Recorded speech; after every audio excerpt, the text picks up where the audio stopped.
Hello there, I'm Saxon. I'm Emma. And today we're going to be talking about something a little bit differently. One of the things that we've been aiming to talk about was naming a narrowboat. Because we thought it'd just be interesting to just give a little talk through about the process that we went through actually deciding that we wanted to call our boat Zero Gravity. One proviso, this is not in any way a how to name your narrowboat video. Because frankly, it's a personal thing and it's going to be different for everybody who does it. And this was just our journey. It says we had the name pretty quickly, actually, because we got the name, I think it was around about the middle of 2014, wasn't it, when we kind of made up our minds? Because we decided that it needed to be something science fictional. First impressions count. Oh, absolutely. Absolutely. So you can't go too weird. Yeah. Well, I mean... And you don't want to be too bland either. Speaking as someone with an unusual name. Unusual names are cool. Okay. I have there isn't... They have advantages and disadvantages. Yes. The disadvantage is that people will always find you. This is the advantage is that they will never forget you. Oh yes. When we were talking about it, we wanted something that was relatively unique. And ideally something a little bit science fictional, because we're both into science fiction. I quite wanted something that represented sort of freedom or gaining your freedom, because that's what this journey has been about for me. It's financial and life, situational freedom. But then you kind of sit down and start thinking about it. And it's sometimes difficult to do that kind of thing without ending up with something that feels like it should be on a motivational poster or one of those posters that usually has a quote from the Bible and like two lines of footprints. Footprints in the sand. In the sand. Or something, Not that there's anything wrong with that, of course, but it's just like actually getting something that feels like it would be us, really. Getting a unique name was also quite important, because there are some narrowboat names out there that are very, very common. Yeah, we did notice, travelling on the canals and sort of like, we did notice there are a lot of puns. Yes. And there are a lot of pretty wild names. Yes.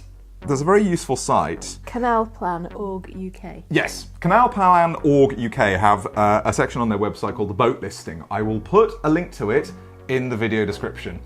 And basically, they actually have details of pretty much all the boats that are currently registered on the inland waterways of England.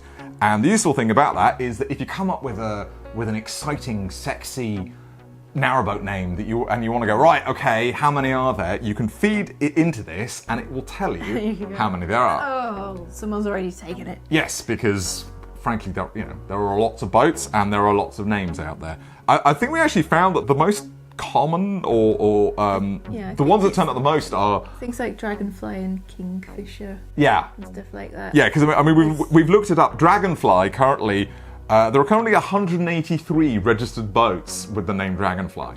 It's almost as many with Kingfisher. The nature names are very, very popular, so they're around a lot. Yeah, and also like plays on nautical.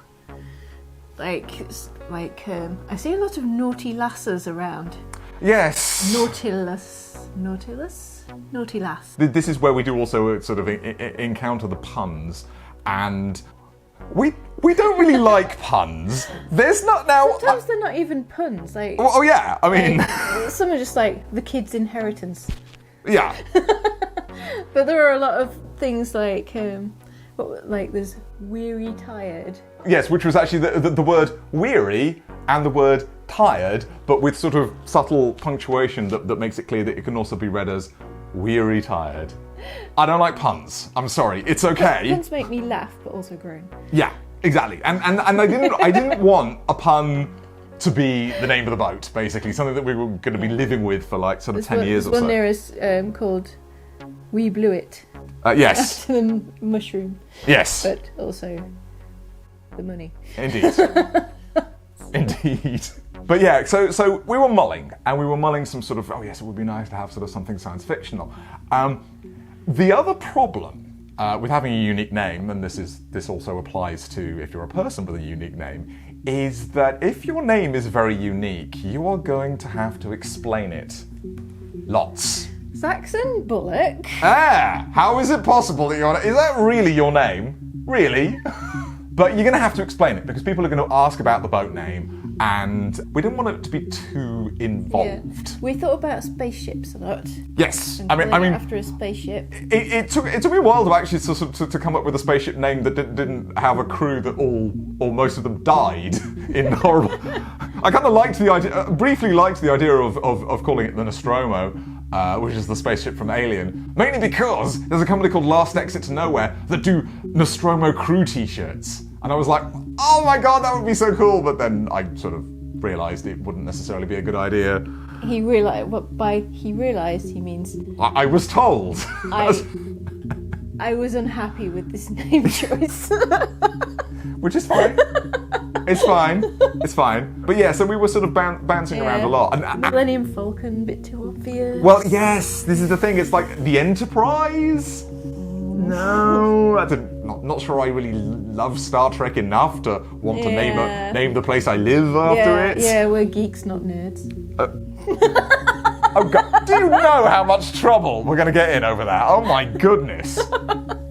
We're sorry. Honestly, please forgive us. Honestly, please. She said that, not me, all right? You know where to address the hate mail. Okay. We could have called it a culture spaceship name. Like yes. Ian Banks. Ian M. Banks, a fantastic science fiction author who's sadly no longer with us, but wrote some magnificent sci-fi novels and was very well known for having fantastically elaborate spaceship names.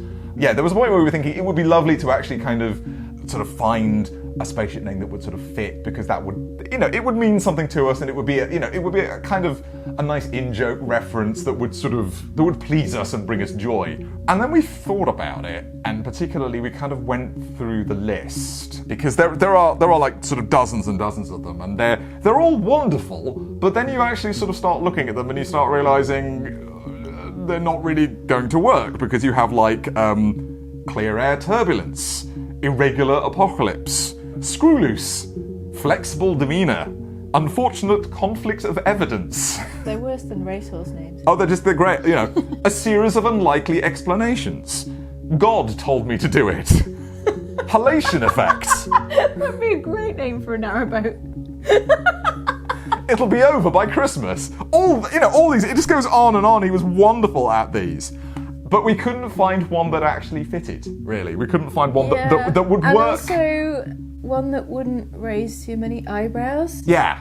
Because you want an interesting name, but you don't want to be having to answer the same question. Yes. Every time you park up your boat. Yes. It wasn't quite right, really.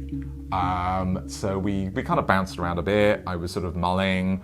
Now, there was one where we actually it was like a strong contender for a while, and because we're into sci-fi, we both know The Hitchhiker's Guide to the Galaxy very well, and at one point I came up with Mostly Harmless, and I liked that. I did. I thought, oh yes, oh, because it's not too much of an in-joke. It's sort of oddly humorous on its own. And it's an in-joke, and it works, and it doesn't take too much explanation. But it sounds a bit sinister. Yeah, it kind of sunk in after, I think a couple of weeks or so, that getting on a boat that's mostly harmless isn't necessarily encouraging, really. That there's just that slight sense of threat. Yeah, you park up and everyone's like, are they punks? Are they going to knife us? Well, But yes, so I was a little bit sad when it did sink in that no, Mostly Harmless isn't going to work. But yeah, we were bouncing around other science fiction ideas, trying to work it out, and then I can't remember. Look, I don't want to take credit for this because I can't remember if it was me or not. I think it might have been me. I think it was you, but I was like, yes. Which was nice. It was real, yeah. Because I think it helped that the movie Gravity had been out in the last about 6 months or so, and I was just sort of thinking things around, and then suddenly it came in my head. zero gravity. And then I was like, whoa, that's... Because that when I heard it, it was like, that came back to the kind of metaphor for freedom. Yeah, that's the thing. It's like, it's... It was science fiction. Yeah. And freedom. Exactly. It was spacey. Visually, I liked it because it's like, okay, you've got, like when it's actually on the boat, you'll have the, you've got a Z in it. It's got a nice rhythm. It's got a Z in it. Well, no. It's got a nice rhythm to it. It has a good... Z. I'm a proofreader, all right? I'm allowed to find joy in letters, okay? Don't hassle me. It had a nice sound to it, and and there was, so there's the double meaning that it means zero gravity, but also it means just the idea of being untethered and floating away. Not literally, I hope. Well, no, hopefully, metaphorically. We kind of put that down, basically, sort of thinking that's a really, really strong contender. Let's just see if we come up with anything else. And I think for about the next month or so, we really didn't come up with anything else. And from there onwards, it also helped that I suddenly thought, oh my God, we could have a blog that's called Adventures in Zero Gravity. And that was pretty much it. It would have taken something very, very Says the man strong. who doesn't like puns. That's not officially a pun, all right? It's unofficially a pun. Well, anyway, that was the point where it just kind of got locked in, and from there onwards, we knew what the boat was going to be called, and there's never really been any point where we've sort of doubted it or fallen out of love with it, really. I guess that's kind of our journey. I mean, it helped also that there aren't any other boats called Zero Gravity out there, at least not at the moment. Yeah, it was quite important that it was unique. Yeah, but obviously, like we said earlier, it's a personal process, and it's something that everyone's going to go through a little bit differently. So what I was actually wondering is if you actually want to leave a comment or anything like that, if you, having watched this, have a narrowboat, particularly one that you actually named, if you want to leave a comment, we'd be very, very grateful. Why did you name your boat that?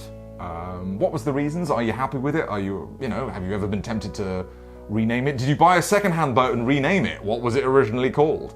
Please fire stuff our way, and we'll be very interested to have a look. And I guess also if there's anything else, like any kind of boat-related questions that you have, do pop them in the comments as well, and we'll have a look. And if there's something that we can do a little sort of Q&A video on, we will do a little Q&A video and see how that goes. How does that sound?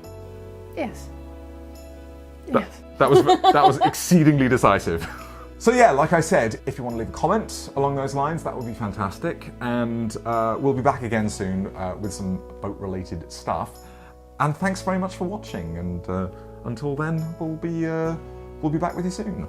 Bye-bye.